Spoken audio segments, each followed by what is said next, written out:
Okay, hey there.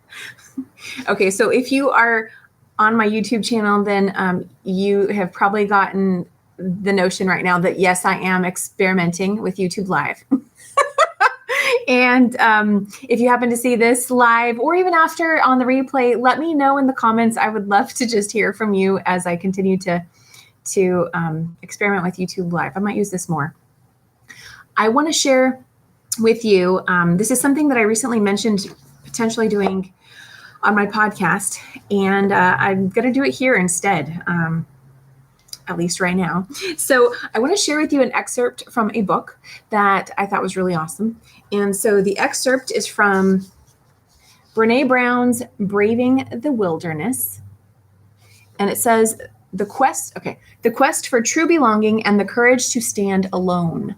So this is actually a book that a friend got me, and I'll be honest, I haven't even fully read. Okay.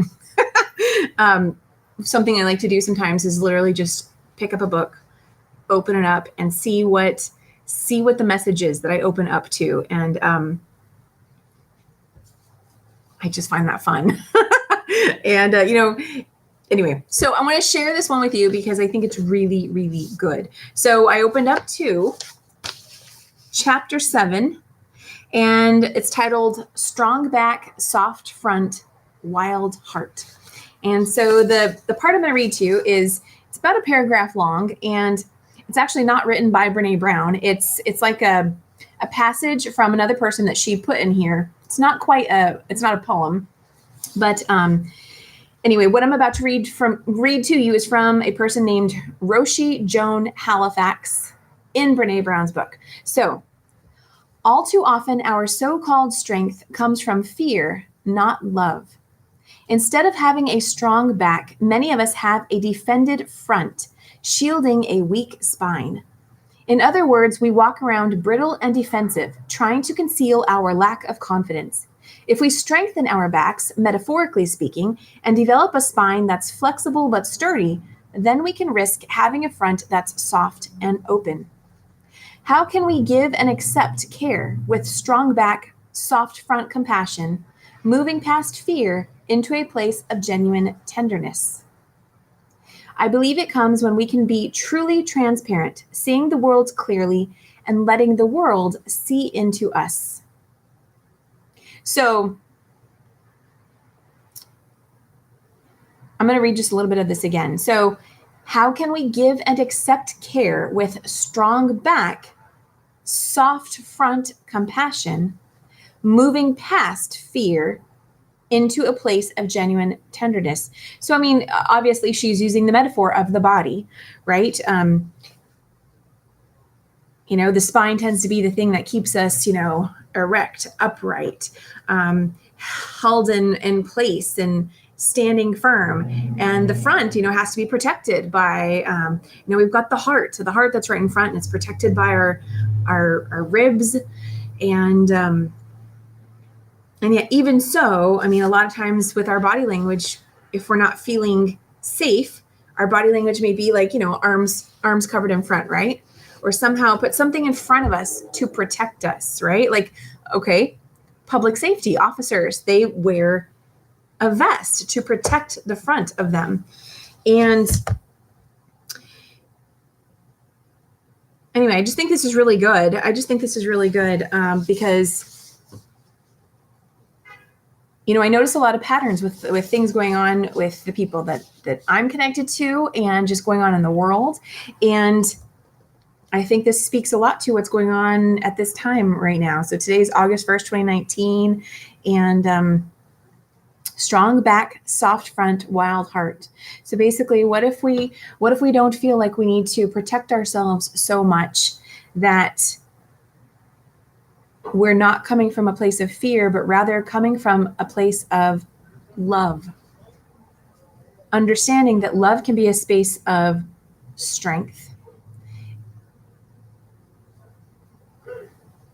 By being open to see things from a space of love, because it's that love that's going to support us in being able to move beyond the fear. It's not that so-called, defense mechanism we've got that's ultimately coming from fear. I don't know if you can hear my neighbors. They're pretty loud. Anyway, that's all. I just thought that was pretty awesome. Strong back, soft front, wild heart. And I just think it's really emphasizing, where are we coming from with our strength? Are we coming from a place that is false strength and is really fear? Or are we rooted enough in it's okay to show up open-hearted and operate from that space and allow that to also be a source of strength? Because with that love is more open than fear. With love, we can actually see more options. Hey, hello to my live viewer. So I just think there's a huge meaning in that. And of course, many, many ways to interpret it, but I thought that was really good. So if you want to check this out yourself, again, that passage was from Brene Brown's Braving the Wilderness. And I think it was really good. So I'm going to end this with a power thought card. I'm going to end it with two things. Ooh, I'm going to end it with 3 cards. I'm going to end it with one of Louise Hay's power thought cards. Let's give us some inspiration for coming from a place of love and being able to remain strong. Okay. Oh my goodness. Okay. So they fell, but only one truly popped out. And so what is that one? This is beautiful. There is plenty for everyone, including me. Yeah, I completely agree with that. There's plenty for everyone, including me. And it looks like a castle in the background with a sunflower and then of course a woman. And she's got kind of a plant drawing on her shirt. Anyway, yeah, I completely agree. I'm a big fan of the collaboration, not competition. The more that you stand in that grounded space, knowing who you are, then there is no real competition. There's no competition with you, ever. There's no competition with who you are. So, okay, we've got that one. Let's do a Wayne Dyer Inner Peace card. And then we're going to do a self-care card as well. If you are watching this live, feel free to type something in the comments because I would love to see who's here. So let's do an inner peace card. Let's see what's the inner peace message that wants to come through for everyone who sees this video.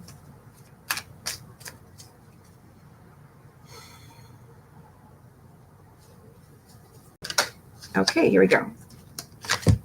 Oh, this is beautiful. Okay, so I love this. I love trees, by the way. It says, I appreciate all that I am and all that I have. I appreciate all that I am and all that I have. That is so, yes. There's plenty for everyone, including me. And then really understanding, appreciate yourself. Appreciate yourself. And the back says, there was no back to that other one. This one says, stop focusing on what you do not have and shift your consciousness to an appreciation for all that you are and all that you do have. Oh, I love that. That is just fantastic.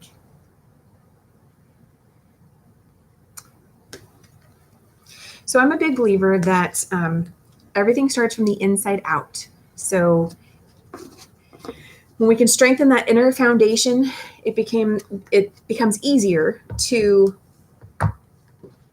feel stronger on the outside or externally, right?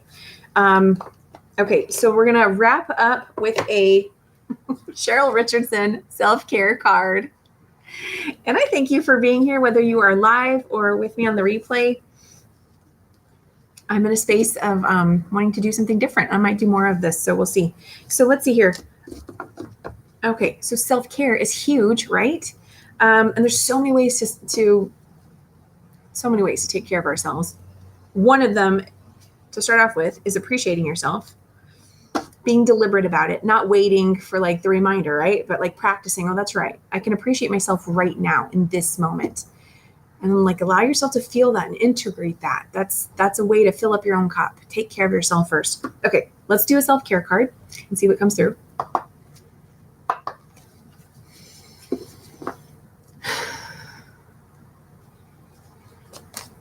Okay. I like to hold these ones backwards so I don't see all the messages right away. I like it to organically come through. Okay, what is the self-care card message for all those who see this video? What is the self-care card message for all those who see this video? Oh, okay. Oh my goodness.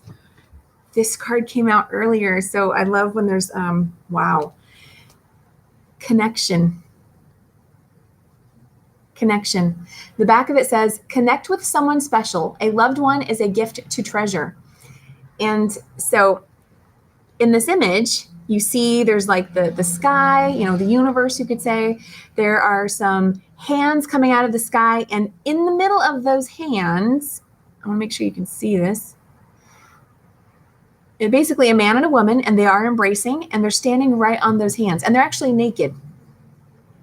So the way that I mean, you could look at this multiple ways. What really stands out for me, especially with the line of cards that we've already gotten, connecting with that someone special is as simple as connecting with yourself.